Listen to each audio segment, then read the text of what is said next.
Hello Fisher and Virus and Lokavay. So for today's video, itong story townhouse na to na nasa likod ko is walang down payment and walang equity. Mabilis malipatan. Kung gusto mo nagmamadali kang lumipat, walang down payment at walang equity along the highway and community, semi-complete and very finished turnover, meron po kayong option. Tara, sabay-sabay tayo mag-house tour, Fisher and Virus and Kabahay.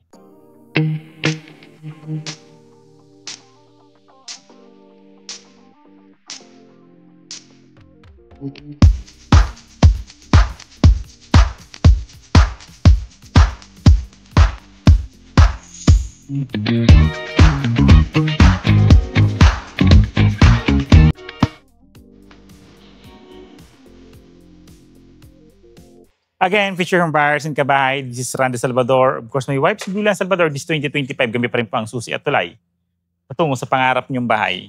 So for today nga po, mga Fisher and Virus and Kabahay, tama po kayo nang narinig nyo. Ang i-offer ko or i-video ko po, ipipicture ko, ipapakita ko po sa inyo isang semi-complete at isang bare finished turnover.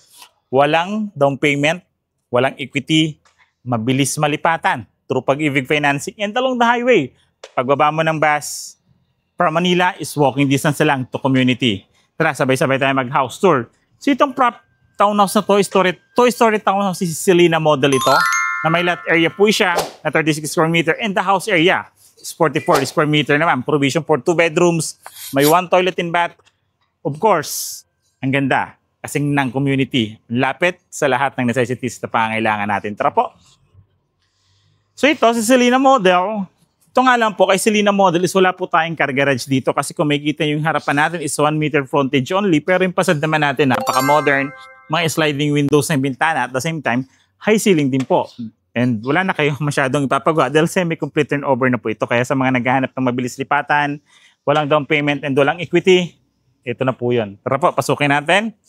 Since 1 meter frontage, nandito sa harapan din natin yung pinaka-septic tank which is mas okay siya dahil once na ipasipsip natin, andito lang po siya sa labas. Tara po.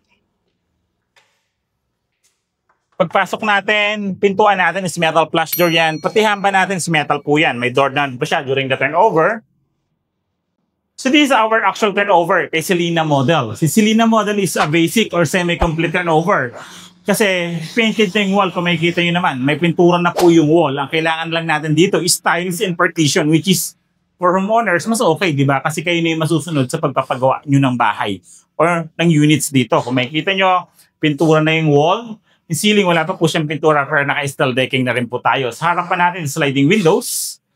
Sliding window na po rito sa harapan natin, which is ano siya, aluminum frame na rin yan. And may mga outlets na rin tayo during the turnover dito.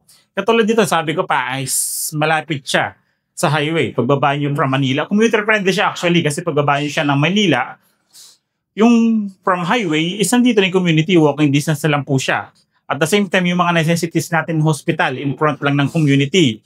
Malaking hospital, walking distance lang tayo rito. Wet and dry market, groceries, malapit po to sa mga pangangailangan natin. Like for example, gusto natin magpa-Maynila, paglabas natin community, dumadaan din po yung mga bus natin. From to PATX, papuntang PATX po yun. So yan, provision for living area, siguro dining area dito. Di ba? Pwede. Doon naman sa part na yun, TV console, kung makikita nyo, may poster rin siya, may biga, as conventional yung gawa ng bahay. Kitchen countertop. For our kitchen countertop is, may pintura siya, may pintura yung panglabas niya, pero yung ibabaw niya or yung pinakaano niya is wala pa siyang tiles. Pero may stainless steel na siya na during the turnover and may faucet na nakaabang po. Di ba? Then meron tayong 1 toilet and bath. For 1 toilet and bath, ito po yan, yung toilet and bath natin. Di ba sa toilet and bath natin, painted na yung kalahati niyan galing sa taas. Then the rest is bare yan. Pero may accessories na rin siya during the turnover. Katulad ng lavatory, water closet natin na flush type. Di ba? Meron na po yan. Then may faucet na rin tayo nakaabang dito. Ayan po. Di ba? May linya na tayo ng tubig. Then, plastic PVC pintuan, even the hamba po. Kigandahan nito, ang laki pa ng ating magiging service area. Sa service area natin, pwede natin ilipat yung kitchen countertop or kung may kasama tayo mga matatanda, pwede siyang gawing isang bedroom kasi malaki pa po yung space. Tara po. Same po, pintuan natin dito is plastic PVC. Dito papunta sa service area natin. O di ba? Ito po yung sinasabi ko sa inyo na ang laki pa ng space. Alam niyo po ba? Included na itong mga fence natin, yung mga perimeter fence natin dito. Ay, fence natin dito sa likod. Ito, may fence ka sa likod, may fence ka both side. is included na yan during the turnover. Itong space naman natin, ito yung sinasabi ko na pwede yung i-relocate yung kitchen countertop or dito tayo mag-kitchen kasi ang lapad pa nito. Or kung di natin gagawin yung kitchen, kung may kasama tayong mga matatanda or gusto yung gawin itong isang bedroom, pwede. Yung lapad niya, tingnan niyo para makita nyo. Dalawa yung lapad niya. 4 bedroom ha. Sa isang bedroom, kung gusto nyo lagyan ng bedroom. 1, 2, 3, 4. 4 naman yung hakbang ko sa haba niya, yung buong kahabaan niya. Di ba pwede siyang another bedroom or kitchen? Si Selina model. Travel tayo sa loob.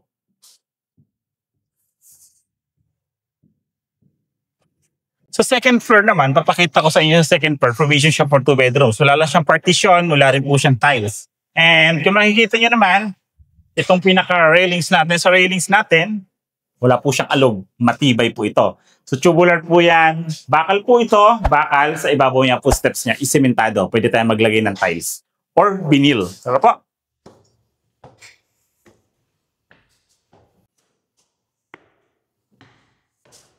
Okay po. Welcome to second floor. Dito sa second floor, kaya nga po ang 2 bedroom natin dito. Later, papakita ko po pala sa inyo ang model house. So may model house po tayo nito. Kung saan may partitions na, may furnitures na, may mga tiles na nakalagay, may pintura na. So para mas ma-appreciate nyo yung bahay. So kanina di ko na-explain, yung likod natin is mga naka-jalousie, yung bintana natin. So pati sa baba naka-jalousie, yung harapan lang po natin naka-sliding windows. Yan, provision for 2 bedrooms, kayang-kaya po. Ceiling natin, mataas din po yung ceiling sa standard yung height natin. Kita nyo yung metal trusses, wala nga lang po tayong insulation dito during the turnover. Nakasama. Okay po. So may mga outlets. Sa outlets natin, naka-ready or nakaabang na rin po yung paglalagyan natin ng mga outlets. Okay, di ba? So ito po si Selina model. So ang susunod kong ipapakita sa inyo, dahil dalawa nga itong available dito sa Northdale Estates, si Selina model and si Dahlia model. Papakita ko naman sa inyo si Dahlia model. Tara po. Okay. So this is our Dahlia model naman. Kung kanina nakita niyo si Selina model, which is basic finish turnover, ito naman po si Dahlia model. So bare finish turnover without paint. So ito mas mura to kasi 1.5M lang to. Wala rin pong down payment and walang equity. Mabilis panlipatan. Tara po, pasok tayo. So same lang po ito sa harapan natin is 1 meter frontage. Same lang po yung facade natin. Pinagkaiba lang po yung turnover natin sa interior.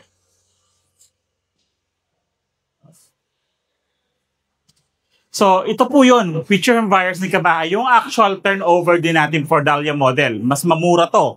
Kung si Selina model is 1.8, si Dahlia model naman po, ito is 1.5. Same lang po ito. Walang down payment, walang equity, mabilis malipatan ang bahay and along the highway. Bare finish turnover, plain cement yung flooring, plain cement yung wall, ceiling natin, steel deck din po yan. May poste din yung pagkagawa ng bahay and may biga din po. Tulad po na sabi ko, ang pinagkaiba niya lang po is pintura. Okay po? Sa toilet natin, naka-close po ito. Pero same lang naman po siya ng turnover natin. Kung ano yung pinakita ko kayo na wala lang po siyang pintura. Ito. Pero may toilet, water closet, and lavatory and linya ng faucet. Then, for kitchen countertop naman, ayun yun po, nawala rin po yung pintura niya. Pero same pa rin po. Plain cement pa rin po yung pinaka-kitchen countertop natin. May stainless steel faucet. Then, meron na rin po tayong bintana dito for the ventilation. Sa service area niya, may pinagbago din siya. Pakita ko po sa inyo.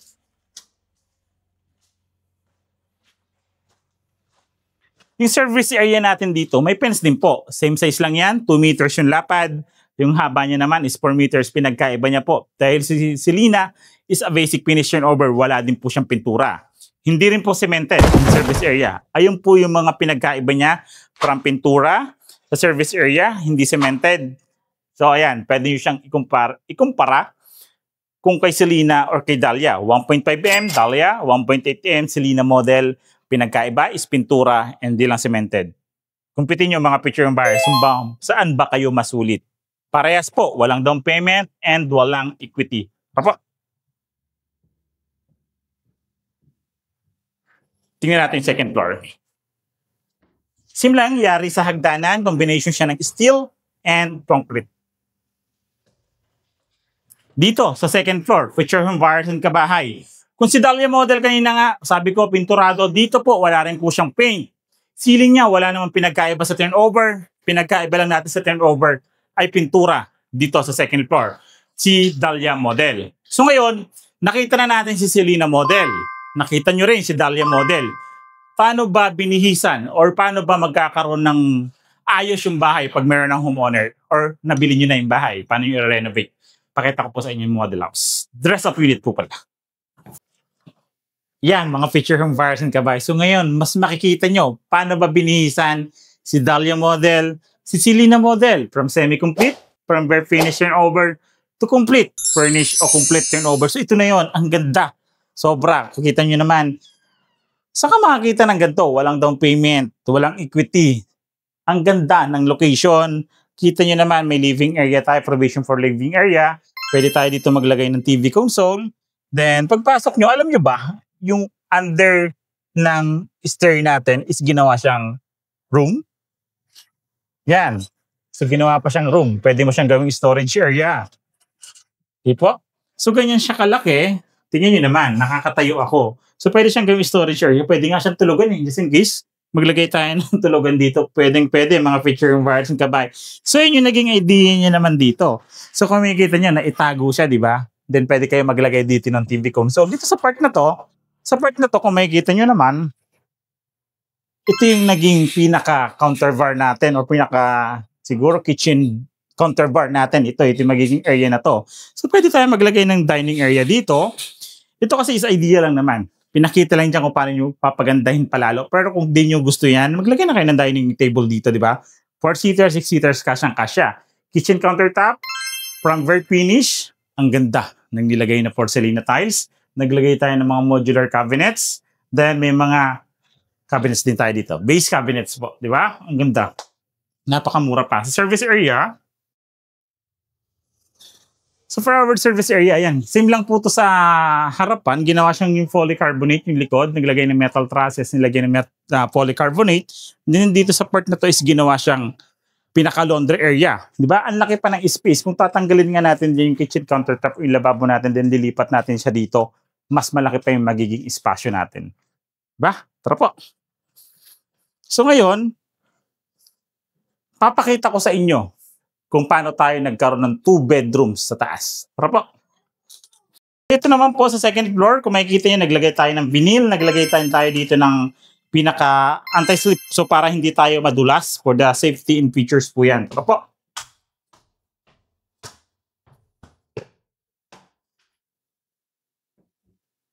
Dito, tulad ng sabi ko sa inyo, naglagay dito ng 2 bedrooms. First bedroom, naglagay dyan ng parang partition para pag-akit, hindi naka-open. Then, dito sa kabila is yung first bedroom. For our first bedroom, feature home buyers and kabayan, naglagay ng single bed. Pero yung space na to is kasyang-kasya po ang double size bed. May table tayo dito. May bintana. Naglagay tayo dito ng mga cabinets, which is modular cabinets. Diba?